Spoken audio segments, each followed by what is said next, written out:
Halo, selamat pagi. Salam sejahtera, salam sehat selalu, tetap semangat. Online class Sangkuriang Maritim Hotel Institute Bogor. Housekeeping Management. Kali ini kita akan mempelajari tentang inventory. Baik. Apa itu inventory? Ya, inventory adalah perhitungan, ya. Dasar dari inventory adalah hitungan. Hitungan apa? Yaitu hitungan pemakaian atau hitungan pembelian dan pengeluaran pemasukan di sebuah departemen, ya. Dalam hal ini di housekeeping departemen, kira-kira barang-barang apa saja yang dibeli atau dipergunakan atau diambil. Nah, macam-macam, bisa dari gas supplies, amenities, fasilitas, equipment, dan macam-macam segala macam, ya. Baik. Kenapa mesti dilakukan? Ya pasti, karena ini ini terkait dengan biaya yang dikeluarkan oleh departemen dalam membeli, makanya kita harus juga mendata, mengontrol, ya,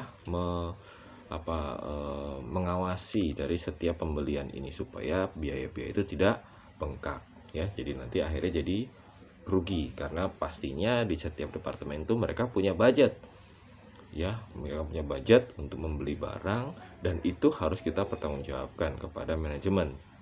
Caranya seperti apa untuk mempertanggungjawabkannya? Ya pastinya kita perlu dengan data. Makanya data itulah yang disebut namanya inventory. Biasanya dilakukan di akhir bulan, ya. Dihitung jumlah yang jumlah real yang ada di departemen, nanti akan di combine atau dihitung berdasarkan jumlah pembelian pada saat biasanya di awal bulan atau awal minggu, seperti itu, ya. Kemudian hasil dari inventory itu kita pertanggungjawabkan dari mulai ke supervisor, ke manajer, sampai ke departemen yang terkait, misalnya accounting sampai ke GM. Dan memang harus equal atau balance, ya, jangan sampai ada selisih.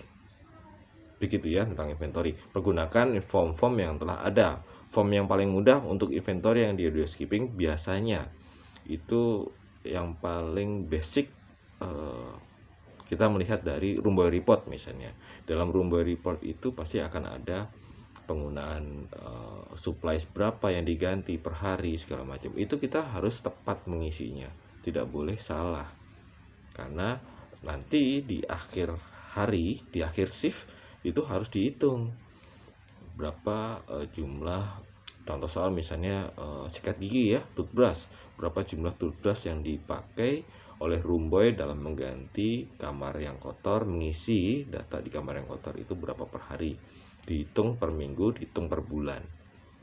Total misalnya 600 pieces dalam satu bulan kita mengganti sikat gigi. Kita lihat pada saat di awal bulan berapa banyak yang kita minta ke gudang atau kita request ke storeroom.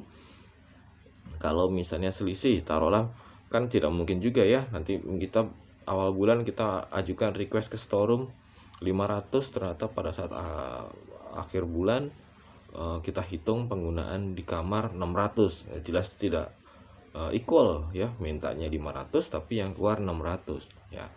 Supaya ini benar, ya, kita harus mengisi data yang baik, begitu. Inventory biasanya dilakukan di akhir bulan, dicek rame-rame semua dari mulai supervisor, order taker, ya, termasuk mungkin juga para roomboy, public area, dan macam-macam, laundry, seperti itu. Apa saja yang dihitung, ya semua, dari mulai chemical, supplies, equipmentnya yang ada. Makanya kebersihan atau kerapihan pantry housekeeping itu juga harus perlu. Untuk barang yang masuk itu jangan sampai barang-barang yang ada di pantry itu harus tertata dengan rapi, lengkap juga dengan bin card atau kartu stok yang ada di gudang atau di pantry, ya, ditulis berapa jumlah yang diambil, gitu ya. Demikian juga pengendalian biayanya, ya kita kendalikan biaya-biaya tersebut, gitu ya, biaya-biaya pembelian barang-barang tersebut, gitu ya. Misalnya penggunaan jangan semua barang diambil tanpa ada hitungan di awal shift, misalnya Roomboy dia punya kamar 30 gitu ya, which is berarti dia hanya butuh supply 30 kamar. Dia karena ini dia main ambil banyak gitu ya, yang notabene mungkin lebih dari 30. Nah, itu kita tidak bisa lakukan itu gitu, karena nanti ada kemungkinan barang itu hilang, barang-barang itu terbuang pada saat ditroli di area, sehingga pada saat dihitung di akhir selisih seperti itu. Oke. Mungkin itu sedikit tentang inventory dan pengendalian biaya cost control. Untuk lengkapnya nanti teman-teman bisa lihat di materi yang sudah saya share sebelumnya.